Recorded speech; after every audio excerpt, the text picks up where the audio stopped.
For the beleaguered newspaper industry, some much-needed help is on the way. What could be better? Cold, hard cash. The province of Quebec outlined a plan to spend more than $36 million to help that province's newspapers. More than $19 million gets set aside for the digital transformation of newsrooms. Newspapers have until January 15 to apply. $12 million is budgeted to help with recycling costs. More than $5 million earmarked for community newspapers. Just last week, Torstar and Postmedia announced they were shutting down more than 30 newspapers across the country. That will result in nearly 300 jobs being cut.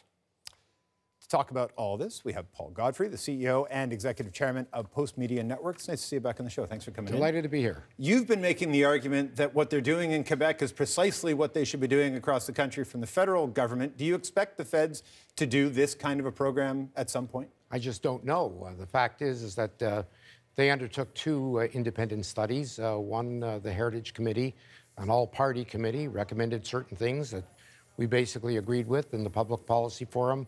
Also, commissioned by the federal government, put out a report that we also agreed with, and they seem to reject both of them. So it's hard to predict. There is a concern amongst newspapers throughout the country, not just Postmedia, not just Torstar, everyone, and it's actually, it's international-wide, not just Canadian-wide, that if you want to do something to protect democracy, journalism should be protected. There's no doubt that, that we can provide content like we have for many years to come if we've given enough runway to be able to compete in the digital world. When you look at what's happening in Quebec, though, $36 million is, especially at a provincial level, that's a huge amount of money that can help a lot of those community newspapers.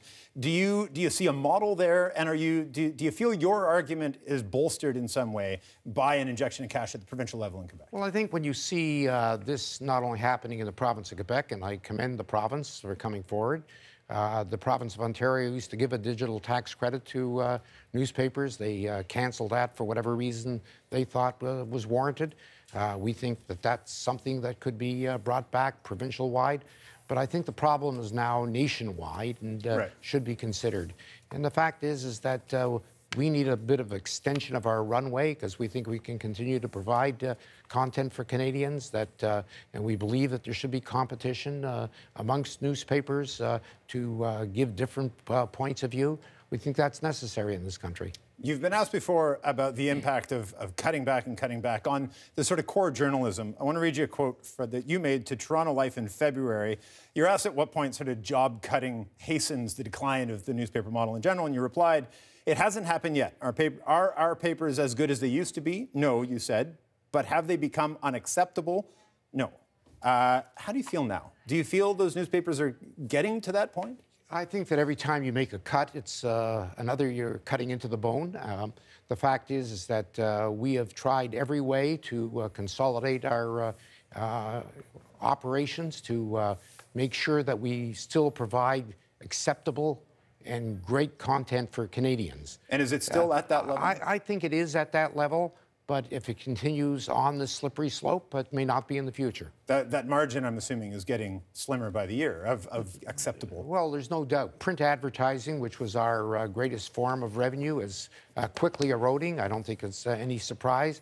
It's happening that way. I understand the Australian government in the last day or so is investigating how they can help. Right. So hopefully that attitude will come to Canada. But I mean, global ad sales are up 4.3% this year, $23 billion in global ad sales. Almost none of that, though, now going to newspapers. It used to get the bulk of it.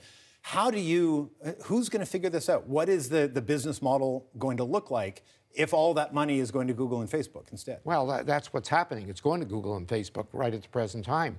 We must find a way of competing with Google and Facebook, and that's why we all have to transition to the digital world, but we need to extend our runway to find that magic formula. I want to dig into what happened last week with the Torstar Postmedia deal. Can you walk me through first how those conversations began, who approached who, and what was the beginning of that swap? Well, I think that started about 2.5 years ago. We began to explore, because this decline in print ad revenue was going on for several years now, dating back to 2010. So a couple of years ago, we began talking to them, and a lot of these things, grow over a period of time. We didn't want to make the deal. We didn't want to, either of us, I suppose, didn't want to enter a deal where you start to hurt community newspapers. But when the federal government decided that they weren't going to proceed on reports that they commissioned themselves, there was no other choice but to talk to each other. Our staff numbers have dropped, so we figured we'd consolidate our own footprints. We wanted to really zero in on London and Ottawa. They thought that was okay, providing they could look at Niagara as being their footprint. There's not only synergies, but efficiencies in those areas, because the flyer and insert business is quite a big part of our income. So we began to talk. I think it was a mutual discussion between us, and we came to some understanding. But was it always a swap to shut down? Or no. In fact, we did not have any idea what they were going to do, and they didn't have any idea. Absolutely. We understand. It just so happened that everybody... Look, we understand the rules, the legal rules involving collusion. And you can ask anybody from Torstar. You can ask anybody from Postmedia. You knew you were going to shut down what you were going to get. You figured they were going to. No, I didn't. We didn't figure that at all. You only figure that if you knew something.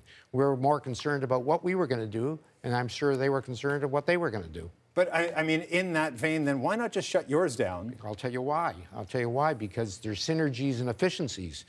For instance, in the areas that we have already proceeded with, there is cost savings involved. We don't have to pick up swapping rather than just shutting down. Like you can tell, you can understand from an outside perspective. It looks like a really complicated thing to just end up closing down some newspapers rather than just closing them down. Well, absolutely. The fact is that you have to be very concerned of what your game plans are. You don't share your game plans with your competitors. Postmedia and Torstar have been great competitors for several years now.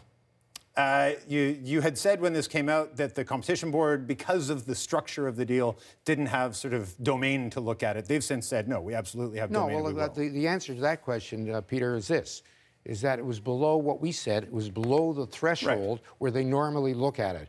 But we also know that they looked at the Glacier Black press deal several years ago, so it didn't come as a surprise. What we said, the question was asked, do you believe that? I said, well, it's below the threshold, but they may very well do it, and they have.